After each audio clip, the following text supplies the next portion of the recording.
mission, I'ma get it. You know I be on a what? Yeah. You know I be on a what? Man on a mission, I'ma get it. You know I be on a what? Yeah. It's all hard, ain't no fear here. What's up? Welcome to the first episode of Ride the Rebellion. Or The Ride the Rebellion? What are we doing? Are we doing the Ride the Rebellion podcast? One of the two. We're going to go with it. We'll settle in some point. But welcome to the very first episode. I'm your host, or co-host, or one of the hosts, Drew Hall. And with me is the king of the South Alabama Turndown, Dale Boyd. And the Sweet Potato Mountain Bike Crew. Don't forget, Drew. Yep, Give us a shout out for the turds of the mountain bike industry. The turds of the mountain bike industry. How you doing? Good, man. Good. I'm glad we're finally getting this rolling. It's been a labor of love through ideas and a lot of things we've shot back and forth. We're pretty excited about what we're going to bring to everybody.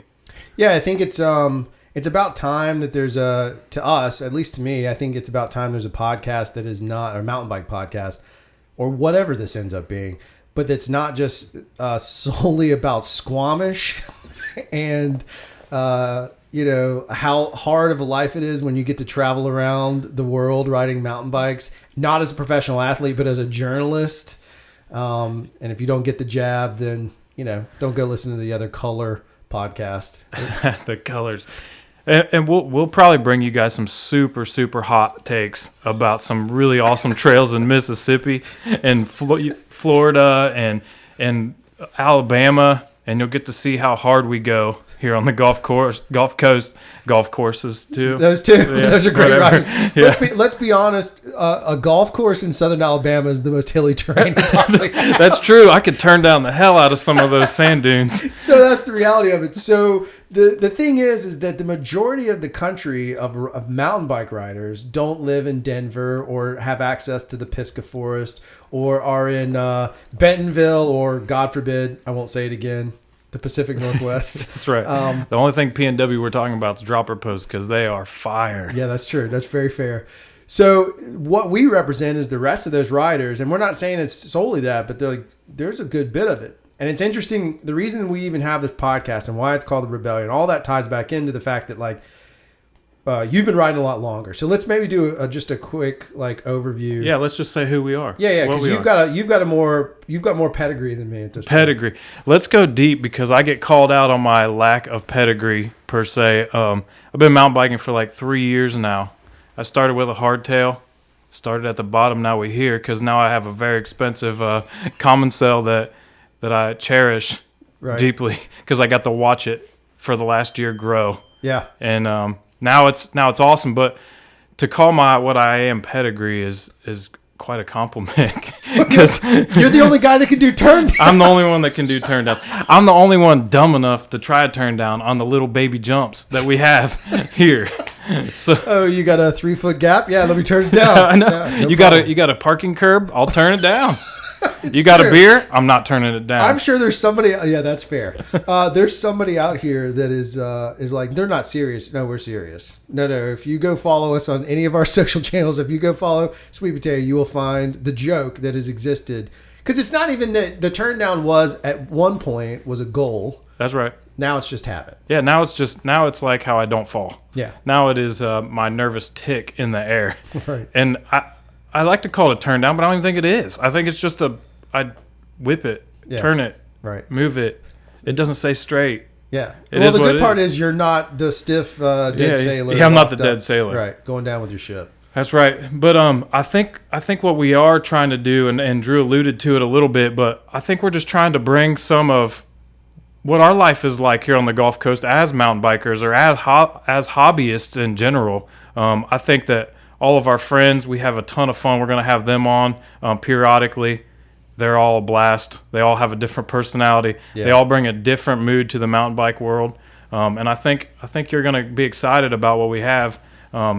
Just sit back and relax, and don't worry, we do not take ourselves seriously. So if you're like, man, Dale sounds like an idiot, I could turn down over him. Okay, well, turn down over me. I don't care. Yeah. It's going to be fun. We're more about having a good time than anything else. And we will preface, I don't know if this podcast, I should have said at the beginning, we don't know if it's going to be not safe for work or not. We'll try and remind you of that. We know it is definitely not safe for work when Todd shows up. The Todd. The Todd. We have multiple Todds, but the Todd is the one that And we hope it's not safe when he's here Yeah. because that's why we love him. Yeah, that's what makes him great. And by not safe for work, we have our clothes on. Yeah, yes. Of By the course. way. Yeah, just maybe not kid safe. You know, maybe it's language that we have an issue with. Yeah, Just right. your choice. You do what you got to do. Yeah. So Dale's been riding for how many years? Like though? 4 years. Yeah, 4 I've years. tried, to get back to that, I've dabbled in the cross-country racing. I've been doing some endurance racing recently, and I don't know why I keep signing up, but I do, and it's painful. But it's kind of a mental test. But I think this year my goal is to do some endurance stuff and do some enduro racing. Maybe check those out. Yeah. But and we're also active in the mountain bike community. We are essentially the mountain bike community, I think. Yeah. So we have a local organization that we're part of. We try to help things. We do our part on the trails to keep them clean, for sure. Yeah, absolutely. And then we'll get further into what this podcast is about. Yeah, it's true. And then myself, I'm back in. I rode when I am in my 40s, but I rode when I was from 18 or 17. I mean, I've always ridden a bike, but like hardcore into mountain biking, hardtail, specialized rock hopper from about 17 until, I want to say it was a rock hopper, 17 until 22, 23. I had a pretty bad accident, turned me off to riding for a while, so I didn't ride for a chunk. And then got talked into it by Jakey Poo and a guy named another Todd who's not related to me, shares the same last name, and came back in. Then Dale and I got to be buddies because we both have shared interests, kind of enjoy the media side of things, creating content. So the two of us kind of ramped it up. So that's what brought us to this point for this exact moment. But what brought us together deeper than that would be the Rebellion. And it's really fascinating. I think it's something we got to ask everybody. So I'm going to ask you first, and we'd have to ask all the other guys, see what they say. But what is the Rebellion to you? I think the Rebellion is more than trails. It's like a community. It's a community of like-minded dudes that share the same passions. And when they're out there and they have a shovel in their hand or a pick or a bike for that matter, the smile on their faces is amazing. And it's I think that's what it's about more than anything. Yeah, it's true. So to set things up, That's right. this guy named Jakey Poo, who we'll have on the show at some point. I'm sure he loves Jakey Poo, by the way. Well, I think it's great. He did the stupid video with the machete. Yeah, he did the machete. If you haven't seen that, check out the Ride the Rebellion YouTube channel. It's not YouTube/Ride the Rebellion yet. We got to have 100 subs before we can do that. So please help us get there. Get there subbing. That's right. Get subbing. And if you're going to sub anything else, I'll take a foot long BMT. Yeah, that's right. That's totally right. So Jake has been this weird guy that I love dearly, but he just drives around. And Jake's a very seasoned rider. I think he's like 25 years. Oh, no, or he's something. probably the most seasoned out of any of us. And on the Gulf Coast, I would Right, argue. yeah. And so Jake has, and he's traveled the world riding. Like he's non-pro, but he's just lived a lot of places. He's probably been to Squamish. And he's not been to Squamish, thank God. He would never let that go. I don't even think he's been to Bentonville. No, I don't. Because we talked about Windrock once. Anyway, mountain bikers can tangent. But Jake has driven around and been looking at locations, and he came across this piece of property, and he started talking to me about it. And my background's in film and kind of hustling up things. So I'm pretty good about getting my foot into doors. Sometimes that I shouldn't get into, but I did. And so we ended up striking a deal with his landowner because the land that Jake found, I mean, I didn't get to be there the first time you guys went.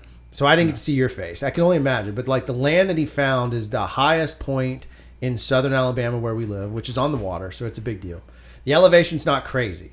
Like you hear people in other places talk about, but for us, it's huge. Let's use highest point like it's an overpass. Yeah, it's and we're riding straight down it, and it's exactly awesome. what it is. I think it's like the highest elevation is it 100 feet all the way down? Yeah, well, right now the longest downhill that we have is 0.6 miles. Right. And I told somebody that, and they were like, did you guys build a ramp and you're riding down it? Yeah. And then you hit the land and you ride further down it? And I was like, no. It's just dirt. Yeah. Well, no, it's sand, but it's Sand, awesome. Unfortunately, yeah. Yeah. And I mean, we've used the terrain but Yeah, go ahead. so- Yeah. Keep going. That's the thing is like, so our elevation, that's the highest point we have here. Yeah. We get 100 feet of climbing per mile. Right. So it works out pretty well. But the catch was it doesn't sound that big, but it's how short of a distance that 100 feet kind of for here. Again, you got to talk about the terrain. It's all relative. Listen, there's guys in Kansas that would murder for 100 feet of drop. And so And the beach. Oh, anything. Yeah. You lived in the Midwest. You understand. Yeah. So part of it is like we have this. He finds this location. We go out there. We look at it. We scout it. I walk it with him, and it's just like insane. Like it is a wild place. And what makes it really crazy is like right down the middle is like an old ATV trail. So like now we have a work road, or now it's become a trail itself, like a speed lane.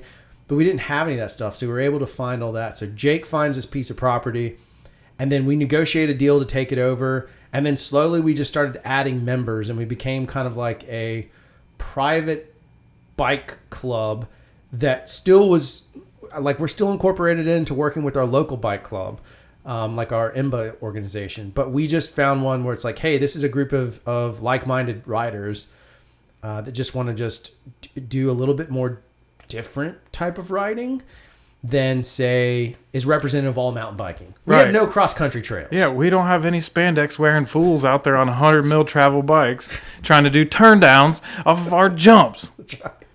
But I love those guys, by the way. Those guys are my friends too. Yeah, they're awesome. You have to have them all. Yeah, they're my friends. As we say, all the labor works the same. That's right. Yeah, you can dig whether you got spandex on or cargo shorts. Right. I don't care. Yeah, it's just where you put the dirt. I don't know where they put their dirt. We put ours in pockets. That's right. And so we kind of got it set up, and then slowly it took on a life of its own, and it became kind of a myth to some people. They're like, what is this that you guys speak of? And we're like, at first we're like, we can't tell anybody. Then we were like, well, let's tease it with a video. And Jake has a machete, so it makes it even better. Yeah, he looks like a psycho killer. And it's still kind of a myth to people, or it's still kind of like a dreamland of sorts. And I think that's what's kind of cool about it, because it is our dreamland. You know, we're out there like, if you build it, you can dream it, or if you dream it, you can build it, or if you build it, they will come. And it's kind of like that. We want everybody to be able to ride there someday. I think that's the goal, but for now, it's just the labor. We have to build. We have to build, and we have to build, and we have to ride, and we have to ride. Yeah, I mean, that's the part of it. And look, where it really, at the end of the day, where it all boils down to is that we found that there was a group of us that wanted to experience mountain biking in a different capacity than what was readily available. And because of land ownership limitations, lease limitations, MOUs, all this technical, political stuff, there's a series of limitations to where we said, hey, we can't step on anybody's toes and destroy what progress has been made. Instead, we need to enhance the situation. So instead of it being like a rebellion of like, middle fingers, F you, we're doing our own thing, we said, well, wait a second, let's just go do our own thing. And eventually, if we open it up, then we open it up. And that's kind of where we landed. Because we all wanted to experience downhill. We wanted something faster.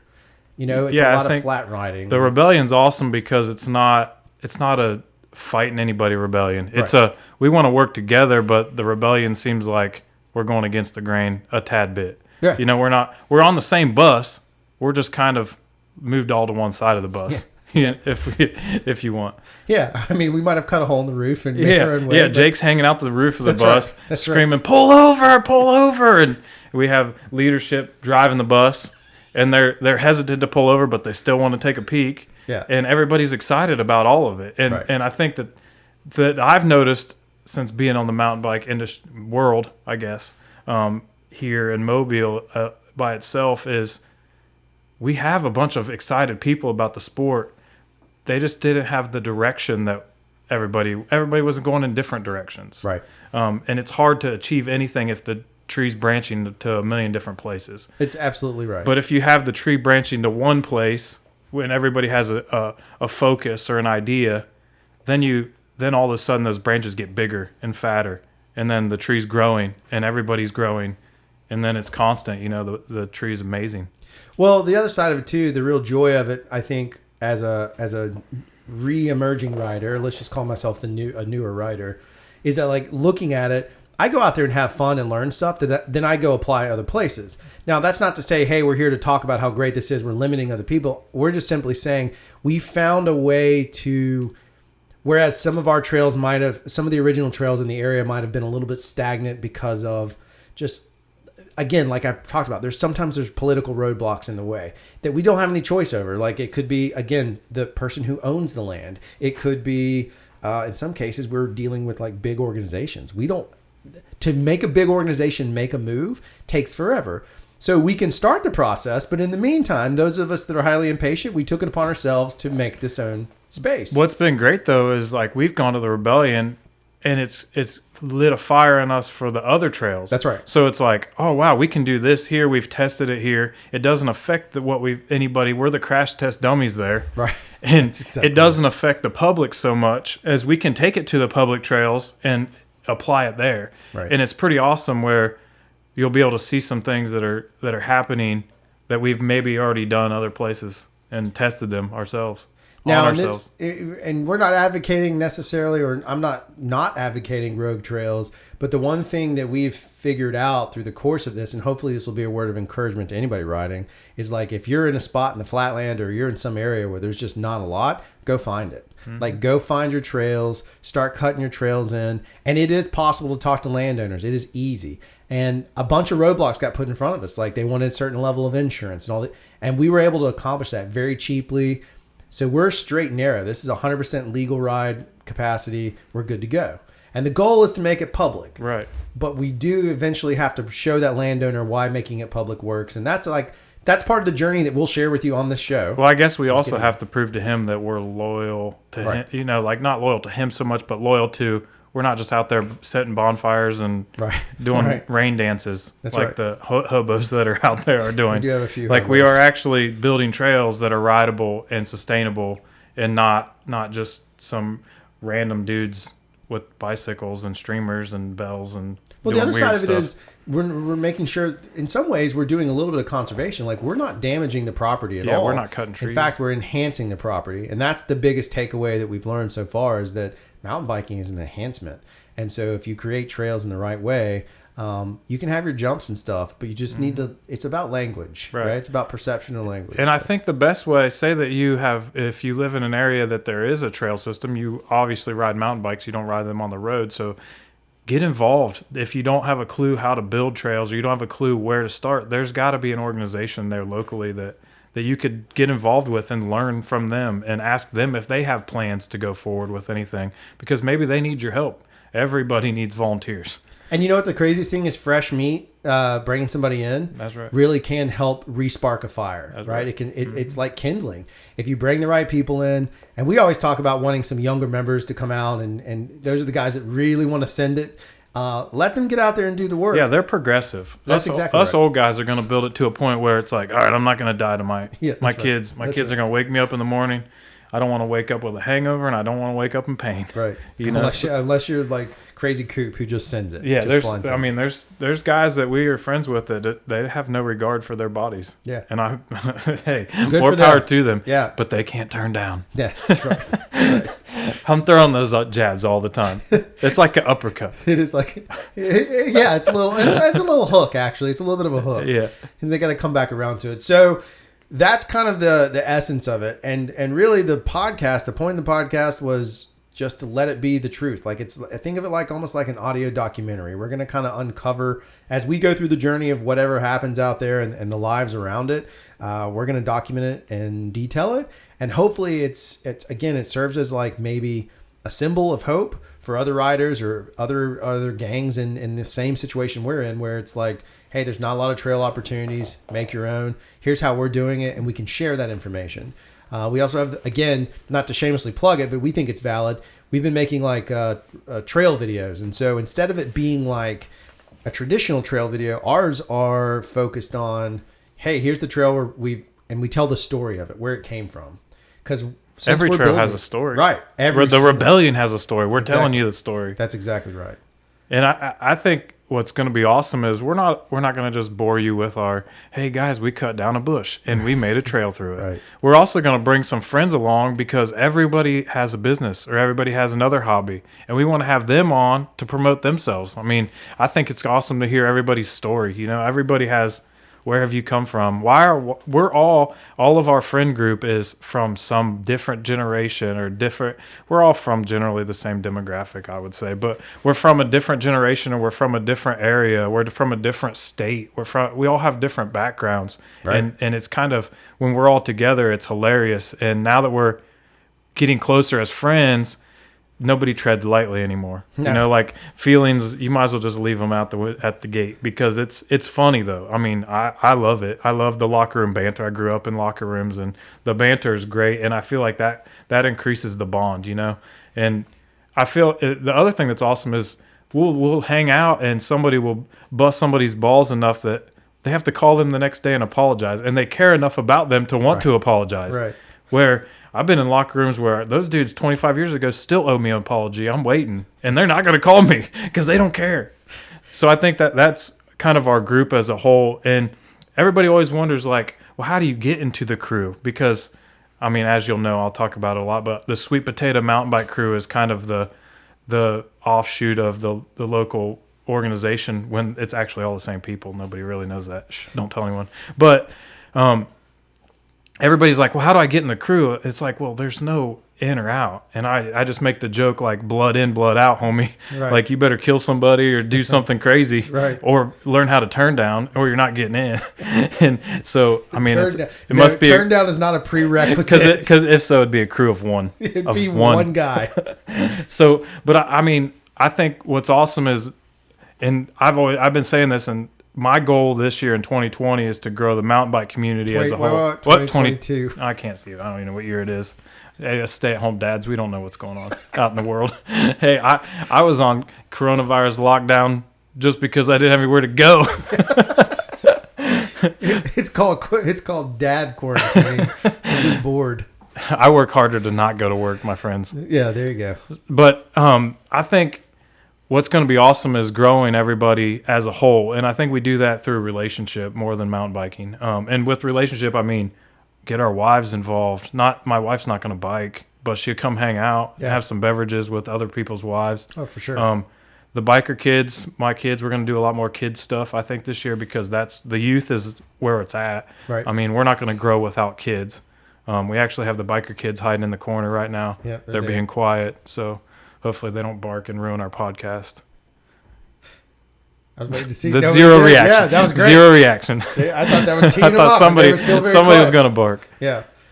Well, it's interesting you say that, because a lot of what I think there it is. There it is. I There's a delay. think a lot of what comes out of this, hopefully, is the fact that, again, this isn't the template, but it's a template for maybe how other communities can work together. And my dream with the podcast would be eventually to be like, hey, we've got a group out of, whoever, whatever they call themselves. Yeah, that'd be awesome. Sweet brotatoes. Sweet potatoes. And whatever they end up being. But there's a group out of, Texas or somewhere else that's giving us feedback on that.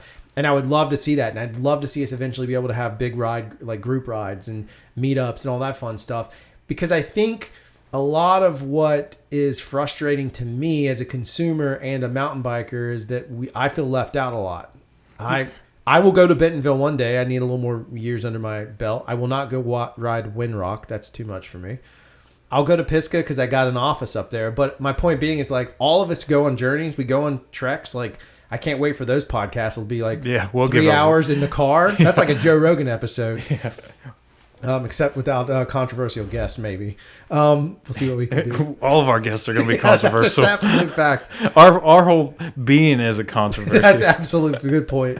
So the idea being eventually is that, there is other groups and we can find the like-minded, and we're not stuck with just listening to the, Pink Bike style podcast or Vital MTV. Again, nothing wrong with those. I get great info, but I don't feel represented. So we hopefully this look for represents us. we look to those to see, like, hey, that's a Ferrari. That's cool. Yeah, right. But we're not ever going to own a Ferrari. That's right. So why not cater to the dudes that are just trying to ride for health and for relationship building? Yeah. And that's kind of what we're doing. I mean, that's kind of the rebellion trails as a whole, is like, hey, we want this really rad jump, but beside it, we have to have a progressive jump because other dudes are learning how to jump all together.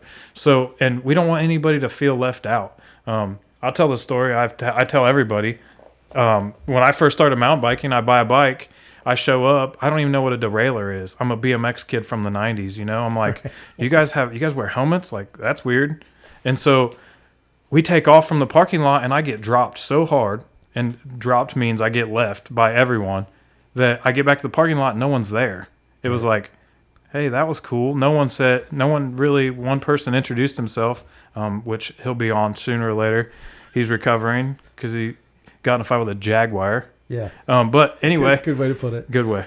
So he talked to me, and he kind of told me some things that I could work on, but my mentality is competitive. So I attacked it where I'm just going to go ride as much as possible without these guys, and I'm going to come back and I'm going to be better than them.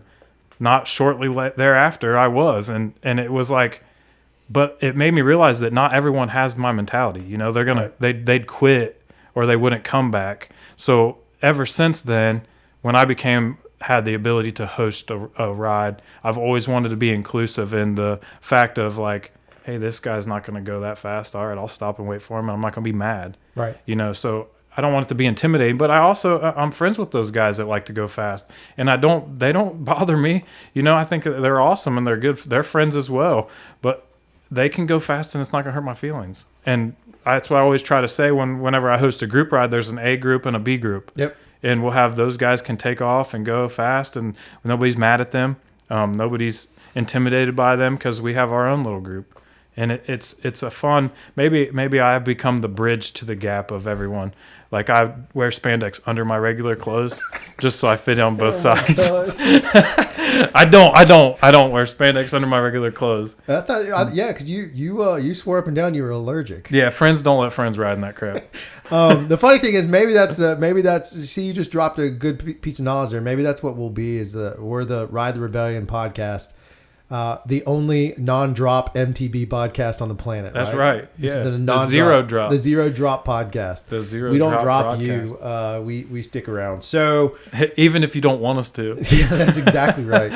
I guess one of the things that we're very lucky about is we have sponsors kind of out of the gate because that's just how we roll. So it's a little late in the afternoon for me to drink a cup of coffee because I'm an old man. But when I do drink coffee, speaking of guys who get in fights with jaguars, I drink Lucky Shot coffee, which if you haven't tried it, you can order it online, I believe. That's right. Yeah. Yeah, you can order it online if you haven't. This is like, so here's the thing about Lucky Shot coffee. It is completely roasted by one person.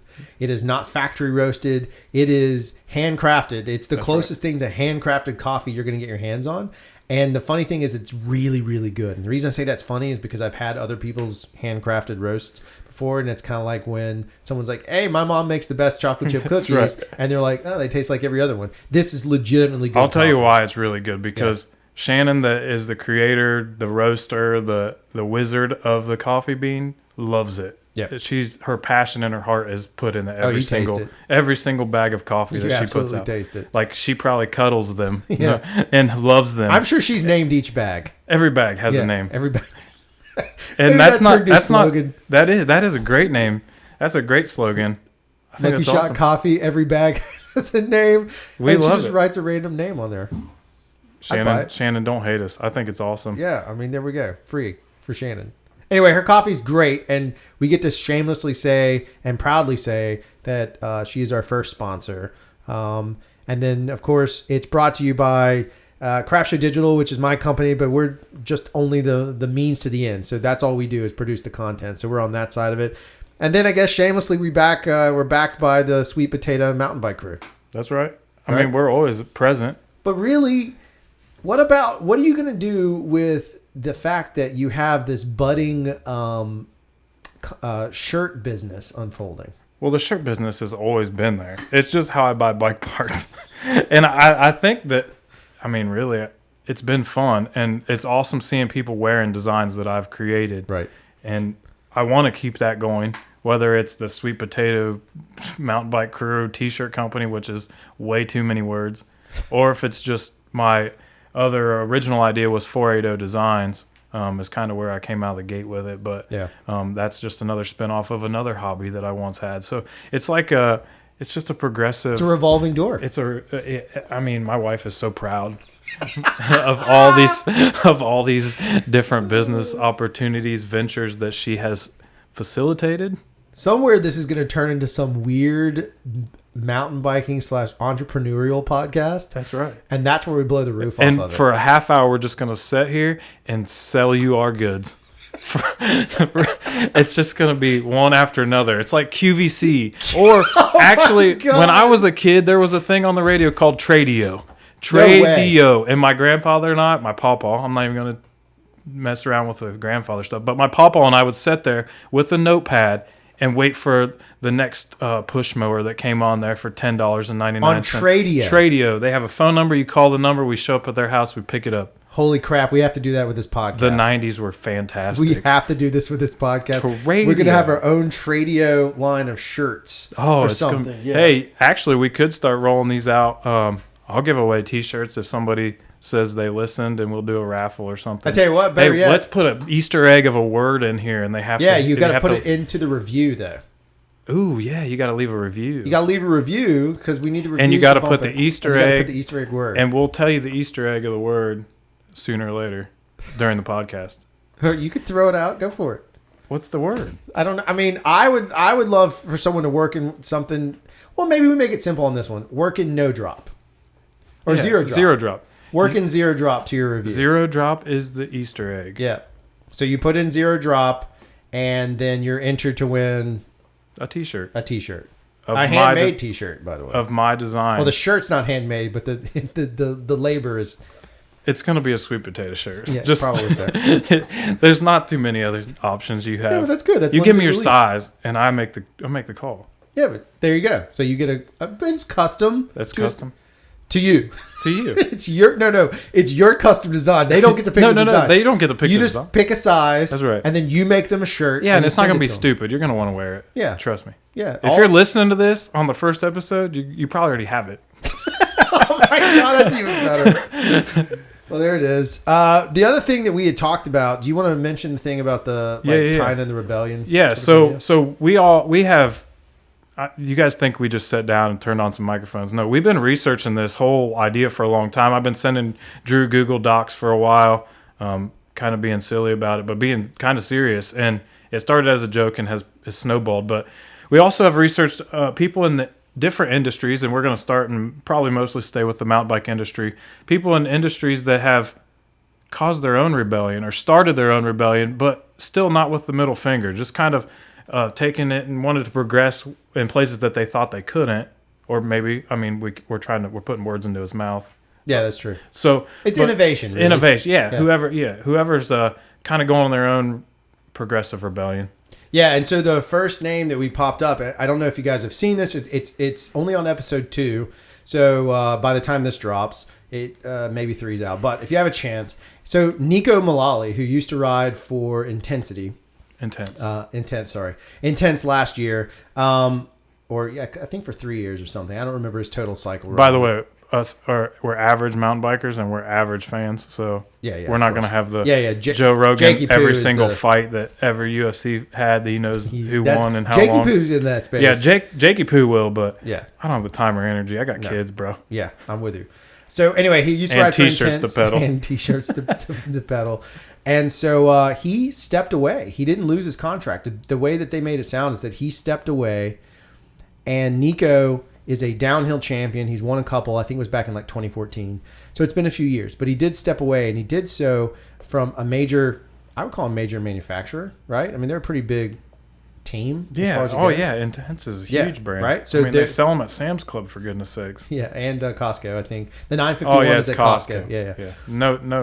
No shade thrown at Intense at all. No, I think it's but awesome. if you go look at the specs on that bike, that doesn't matter. legit. That's nerdy. Yeah. So he steps away from that to build his own frame. So he's going to enter downhill having built his own frames with, I think, Bob the Welder, who's kind of a mountain bike icon. So he's going to build his own frames. He's currently testing those. And so you can watch videos of him riding high pivot, low pivot. His linkage is really interesting on the back end. It's all his design, and he's just going to go for it. But he's going to enter in, and he's going to be his own team. So he's going to build his own team with hand-built bikes. To me, that is insane. That is awesome. And I don't know where he has the capital to do this, but I think he's being funded partially by himself, and I think he's kind of crowdfunding to some extent. I can't guarantee that. But I think he's crowdfunding a downhill team. That's nuts. And I think it's fascinating if you're at all interested in competition. This would be like someone going rogue and creating their own NFL team. Yeah, It's the equivalent. I think that G. Atherton has also done this. Yep. And they have a team. I think his name's G. Atherton. Atherton Bikes. is what Let's we go know. with that. Yeah. But him and his wife are both downhill racers. Yeah. And that's awesome too. I mean, what Nico's doing is amazing. Yeah. And so it's a and big he's risk. documenting it. That's what's awesome. That's what's great about it. And he's right? putting it out there for us all to see, like, hey, what is he doing? Right. Kind of like what we're doing. We're documenting, but it's when you pull back the curtain on things, it shows like the skeleton of stuff, and it doesn't just show that, hey, that bike park was built overnight. Right. Like, no, that probably took years to get funded and done. Right. And we're learning that with our local things as well. You know, it takes a long time. There's a lot of moving parts, and there's probably been a lot of moving parts in his bike world. He probably didn't just decide, hey, F you Intense, I think I can do this. No, I'm sure there's, and look, I hope that through the process of his series, that he shows like the wins and the fails. Oh, yeah. Like, I hope he doesn't just go straight Instagram with it and like everything is perfect. Because I think that's what makes his story. I'm a filmmaker, right? So to me, I want that good story. That's why I love this dynamic.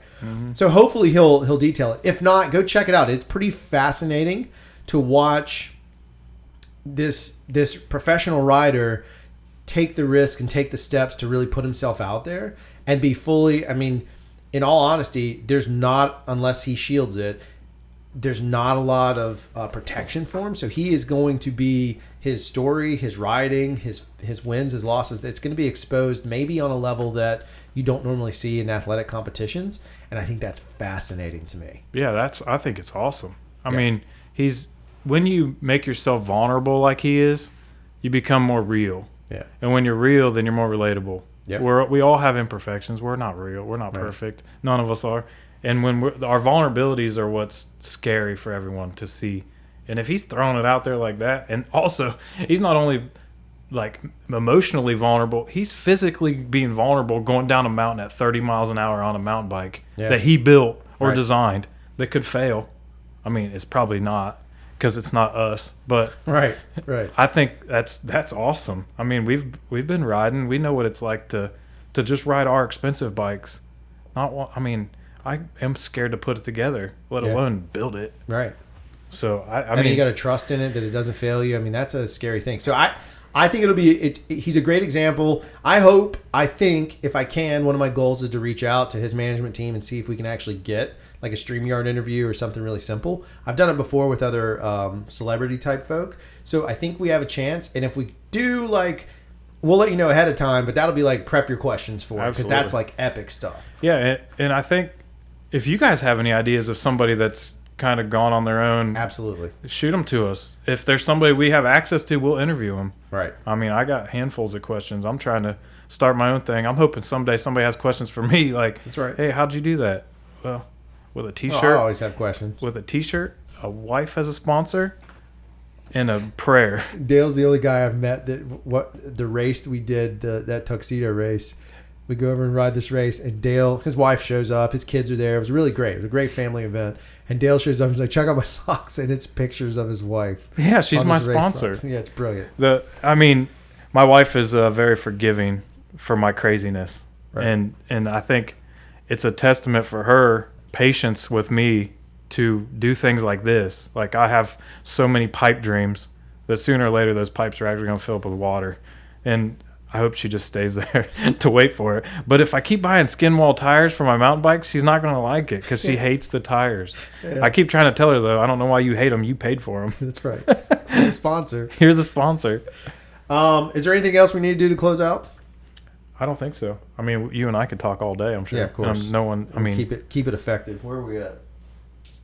We're good. They're going to listen. They have to because they have to listen for the Easter egg. Yeah, we already dropped. We already dropped it. It's fine. But maybe we'll change it now. And that first Easter egg was a lie. This is the second Easter egg. The trick. Maybe it's still zero drop. Yeah, it's still zero drop. Just this one episode, though. We have to change it next episode. We can't be lazy. Yeah.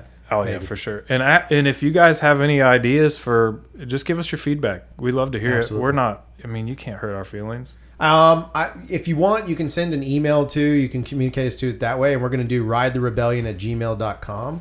And if that doesn't work, then I'll fix it in the next episode. But yeah, and we have social media. We have Ride the Rebellion, Facebook, Ride the Rebellion, Instagram, YouTube. Yep, we're out there. Yeah, so hit us up on those channels if you have thoughts, questions. Don't forget to leave and do us a huge favor. Even if it's a first episode, even if it's garbage, don't give us a garbage review. But if it is, Send that in the email. Put the real one on iTunes. Put a fake one up on iTunes. You can also always find us at all your favorite stops. So we're on Google Play. We'll be on Spotify. If you go straight to Anchor, you can get it there. We'll be on Apple, obviously. So just give us the short plug, throw it in there, and we'd be very grateful. Is that good? That's good. I'm pretty stoked to see how this turns out. There we go. See what it becomes. All right, well, I'm going to close it out with that. This is Drew Hall signing off for you, and I'm, again, with Dale Boyd, the South Turn Down King Championship. It's called the Turn Down Extraordinaire. Turn down extraordinaire. There it is. That's it. All right, thank you. I'm on the way.